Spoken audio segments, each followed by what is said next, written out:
Alright guys, in this video I'm going to show you everything you need to know from beginning to end on how to breed your crested gecko. So the first thing you're going to want to know before you breed your crested geckos is that you have a male and a female, right? So the males are pretty easy to distinguish. They have a hemipenal bulge right here, also known as just a pair of balls. And the females will just have a flat surface area underneath their vent.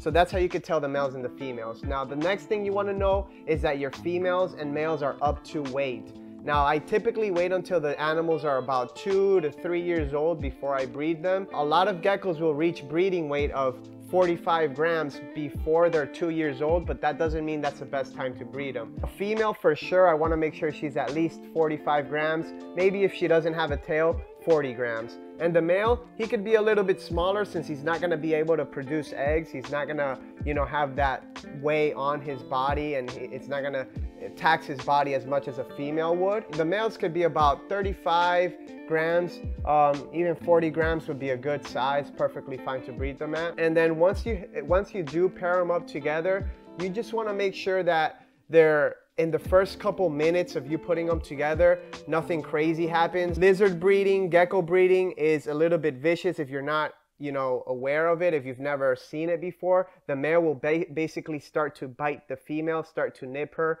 and he's going to try to mount her. So the way he does that is he'll try to bite her and hold her down and then crawl his way up. He'll bite her on the side of the neck, and then eventually he just copulates with her. So that's how breeding looks. It's nothing to worry about. The only time I would worry if you have maybe an overly aggressive male and his bites are more vicious and they're actually drawing blood. That's something to watch out for. If the female is fighting back a little bit, that's normal. You just kind of gotta let them hash it out. The main thing is just making sure they're both on weight. Alright, so when you guys have your male and your female, the next thing to do is put them together. Now, I like to pair my geckos up in a brand new enclosure. I don't like to add the male into the female's enclosure or the female into the male's enclosure. And the reason is because one time I did that, the gecko that was added to the enclosure started freaking out and actually dropped its tail. And I have better luck when I put them in a brand new enclosure. That way there's no scent markings or anything that they're gonna start freaking out about. So once I set up a brand new enclosure, by the way, this is a 56 or a 58 quart tub, is what you could use for a pair or a trio of crested geckos. That's what has done the best, for us. We like to keep it pretty simple, obviously, because we're breeding a big amount of cresteds. So what we'll do is we'll add a lot of visual barriers. We'll have some fake plants in here. We'll have some cork bark, a lot of egg crates that they could crawl around. We have these foam tubes. We have PVC that we also use. Basically a lot of different things that are going to be a little bit cheaper if you're trying to do this at a bigger scale. But if you just want to breed crested geckos and it's just like one pair and you want to make it look real nice, you could just set it up like you would for your pet crested gecko and make sure that they have everything that they require to hide and climb around. You just want to leave them together. Sometimes you won't get it right away. A lot of people ask me, should I leave my geckos together for a month? Should I just let them breed and then separate them? But the thing is, I keep my geckos together year round. You can keep them together all year as long as you see that the female is doing good. As you can see, this female is nice. She has a healthy weight. You gotta obviously watch your geckos, make sure they're not dropping too much weight. Just like this girl, she's at a good weight, so I don't have anything to worry about. Now, I like to pair my geckos up in the late winter or early spring. That's the best time because in the winter time, they tend to slow down, they tend to shut down. By the end of winter into the spring, they're starting to kind of like pick back up. The temperatures are starting to come back up. Their metabolism is going up, and that's when egg production is going to start to come around.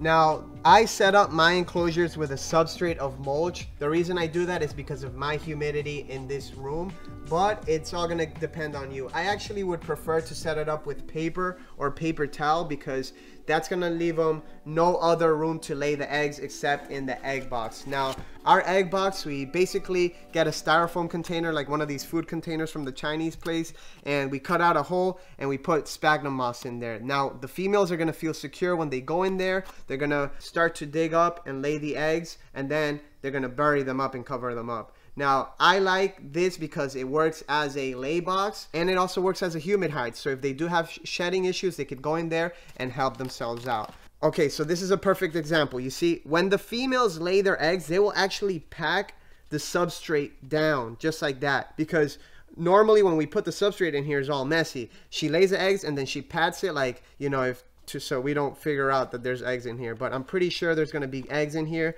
now. So we're going to dig these up.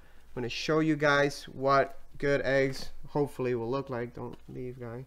Okay, and they're right here. You see, they typically lay them in the corners, and these are two perfectly solid and fertile eggs. Now I'm going to show you how you could tell if these guys are fertile or not. I'm going to grab my phone, and what I like to do, it's better if you do this in a dark room, but you use your flashlight and you put the egg on the flashlight here. Now you see all that red?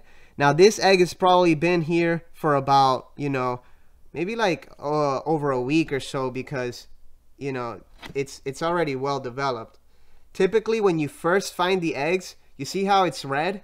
That means it's fertile. If you look closely, there's even like a little circle there, and that is what gives it away that they're fertile.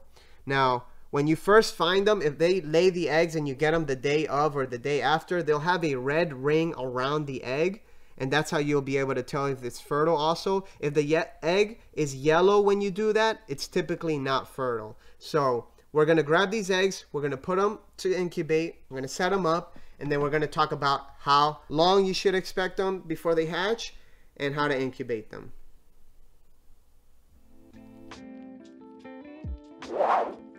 All right, so now that we have our eggs, we're going to set them up to incubate them successfully. Now what we do, we use Repashy Super Hatch. This is honestly my favorite like incubating substrate because it's so easy to use. Now what you want to do basically is you want to get like a little deli cup just like this. Make sure it's like 3 inches deep, 2 inches to 3 inches deep, and we're going to put some of this in here. Now when we set this up, so we want to make sure it has a good amount of substrate because it's going to hold the humidity better, right? Now when you see it here, it's kind of like a light color. It's not very dark at all, but when you add the water, it's going to turn dark, kind of like this one here. Add water, fill this thing up with water, let it soak for about 5 minutes, and these rocks will actually retain water pretty well.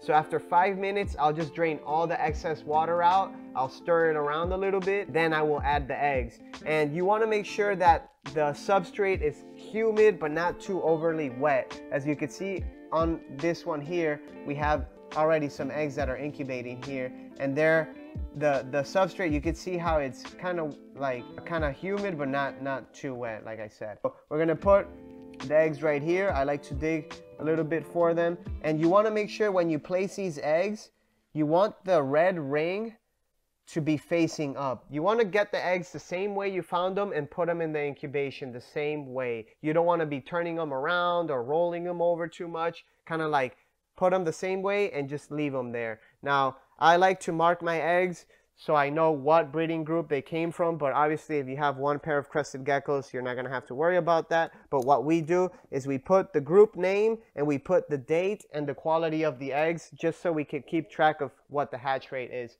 with this pair of eggs. The eggs are going to incubate at room temperature. Technically you could incubate them anywhere from 68 to 82 degrees with no problems. Now the best temperature to incubate the eggs is going to be somewhere in the middle, about 75 degrees, 76 degrees.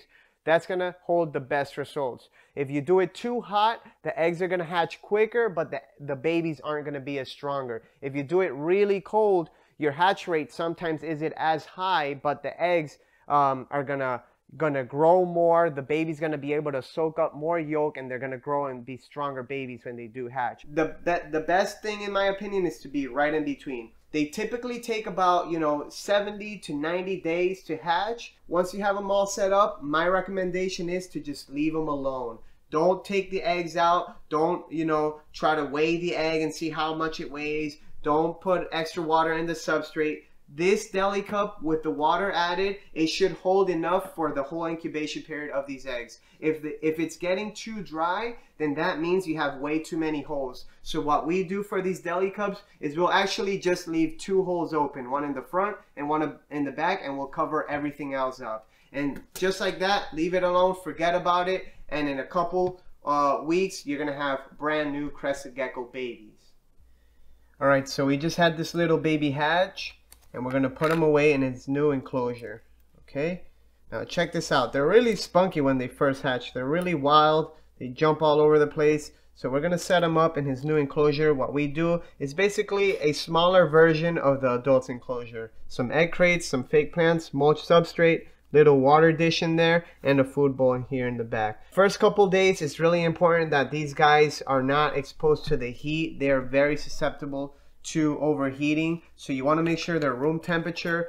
Honestly, on the cooler side rather than the hotter side is better. And I'm just gonna leave it in here. I'm not gonna handle it. I'm not gonna overly stress it. I'm just gonna let it be for the first couple weeks of its life so it just settles in and starts eating on its own. I have never had to hand feed any baby crested geckos I've ever hatched. And I've hatched thousands and thousands and thousands of geckos. So don't think that you have to, hand feed it, because you don't. A lot of people serve some food and they don't think the gecko's eating, but in actuality, look how small that animal is. Their stomach is tiny. You're never gonna see it, you're never gonna see it put a dent in the food bowl, because it's just gonna eat a couple licks and it's done. And they don't need to eat every day. So just let it be. As long as your husbandry is set up correctly, there's not gonna be an issue. Now we're gonna give this enclosure a little mist, close it up, and that's it. It's done. Breeding crested geckos really isn't that hard. Don't overcomplicate it. One thing to take in consideration is that you want your animals to be fit. You don't want your animals to be too overweight, because especially the females, they have a tendency to get overweight quick. And if they're overweight, they're not going to be able to produce very well. Now, another thing that I want to tell you guys is breed with a purpose. If you have a group that you're setting up together, don't just breed two animals that you don't really care about. Try to go for something. For example, with this group, I'm trying to produce really high pattern lily whites with my boy Frost here. Now, this girl's going to produce a lot of high expression lily whites with a lot of white, and this girl's going to produce some high pattern red lily whites. So that's what my purpose is with this particular group, and that's what I encourage you guys to have when you're thinking about breeding crested geckos. It's very easy, guys. Make sure you follow us on all our other social media. If you have any other questions, check out our website, and thank you guys for watching. See you guys on the next one. Pair of balls.